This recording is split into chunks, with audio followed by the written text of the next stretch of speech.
un peu vite. Le journal des vacances à présent, après avoir pris de la hauteur toute la semaine dernière, nous allons nous plonger dans des endroits cachés, une manière de vous faire découvrir les richesses de chez nous, même si elles sont enfouies.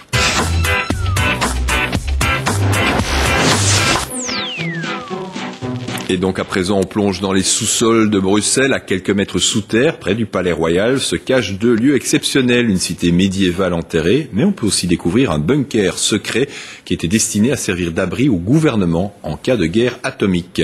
Sami Hosni, Rida Benmouda.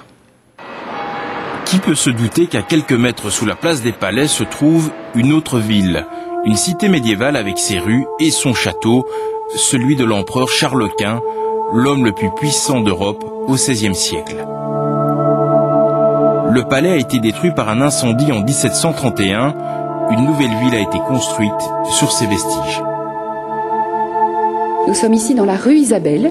Donc cette rue était jadis à ciel ouvert et au moment du réaménagement du quartier de la Place Royale, eh bien, ceci a été couvert et voûté pour supporter donc les bâtiments construits en surface. Les entrailles de Bruxelles sont visitées par 45 000 visiteurs chaque année. Mais personne n'a accès à l'un des endroits les plus secrets de l'histoire belge. Il se trouve sous le parc royal. Voici le bunker du gouvernement durant la guerre froide. En cas de menace majeure, les élus y accédaient par un passage secret dont les entrées se trouvent dans les caves du Sénat et de la Chambre. La galerie est maintenant murée depuis les travaux du métro. Il y avait un plan d'évacuation pour le gouvernement en cas de conflit. Et c'était simplement un lieu de passage parce qu'il restait quelques jours ici. Puis il y avait dans les papiers, il y avait un plan d'évacuation vers une base arrière, une base militaire qui se trouve au Congo belge, Kamina.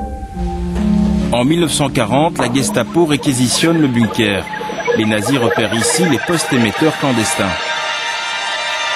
Après la guerre, le bunker est transformé. Il doit résister à une possible attaque atomique. Nous sommes en pleine guerre froide. On pouvait actionner ici les sirènes d'alarme de tout le pays en cas d'attaque majeure. La guerre atomique n'a pas eu lieu, mais le bunker témoigne de ces années tourmentées, d'où l'idée de le réaffecter. C'est notre histoire du XXe siècle. Eh bien, on aurait bien effectivement souhaité pouvoir lancer un appel à projet sur ce bunker avec des partenaires privés pour réhabiliter effectivement le site, le transformer en musée. Un musée de la guerre, de la résistance ou des télécommunications. Un projet pour sortir enfin des ténèbres, ce lieu chargé d'histoire.